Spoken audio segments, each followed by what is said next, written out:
represent. Yo, what's happening, peoples? Hiya. Welcome back. Look at this. Look at this in all its glory. Nitro OBD2. 35% more power. 25% more torque. So, obviously I'm going to plug that in, aren't I? And it's patented, so it's guaranteed to work. And 35% more power and 25% more torque. If you sort of look at that on a dyno graph, that means it's producing torque for longer up the rev range. So if it's only making 25% more torque and 35% more power, then it's pulling harder for longer, which sounds good. So let's see what it does. So before the installation, let's see how it sounds and how it goes.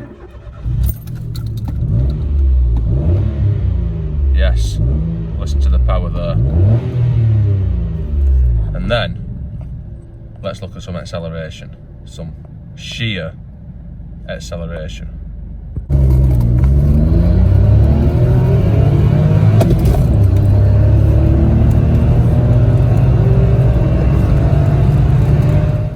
So installation, I mean, this advertises 25%, not 35% more power, and this is a naturally aspirated petroleum. So from a remap, you know, we're probably looking to get 10% at best, really. Maybe a little bit more, maybe a little bit less. Anyway, so installation, this is it. Look at that, your own drive, Nitro OBD2. So these are our instructions, and we want to follow it to the letter, otherwise it might not work. I mean, if we do follow it to the letter, it will work, obviously. So pull the key out of the ignition. There we have the key, not in the ignition. And then it says you got to find the OBD2 connector. So this is a Citroen C1, and there's a steering wheel, and we're there. So next we have to insert this into the connector. Wow!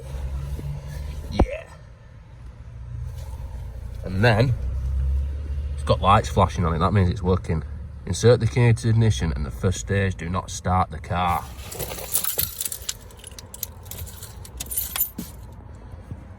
And then we press the reset button for 5 seconds. Now, I don't know if it says about using any tools, but the reset button is in there. So 1, 2, 3, 4, 5.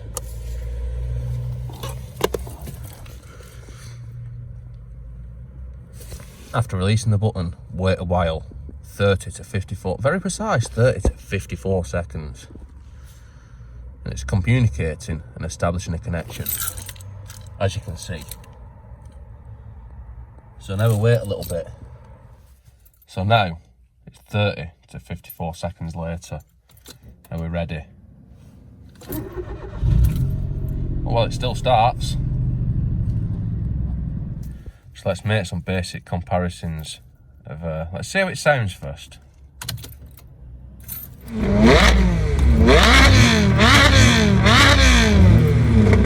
Oh, so she's got some sound to her now. Let's see how hard she accelerates. I think this is going to be exciting stuff.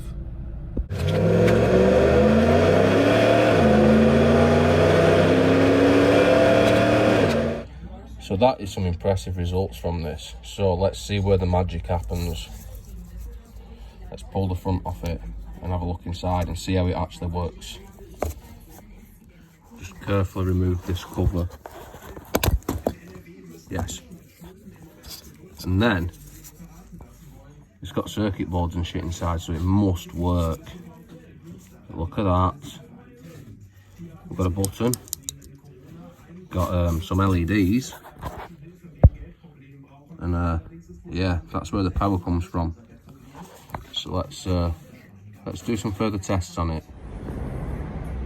So I think what we all want to know really about this is it actually, you know, how's it's not how combustible it is, and if it's fireproof really.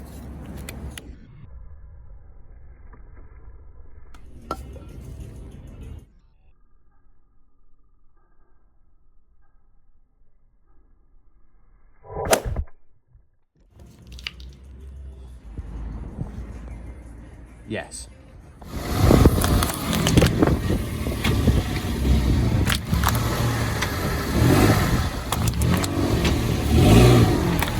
I think this is worth mentioning as well.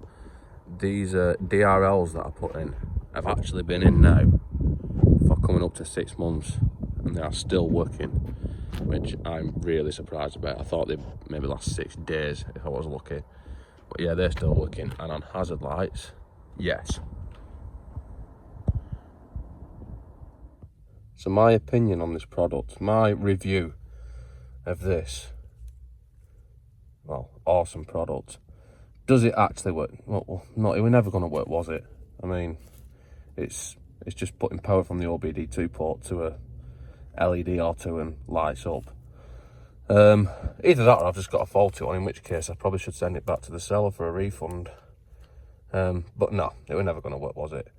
So anyway, just a short one today, that's all. And see you next time.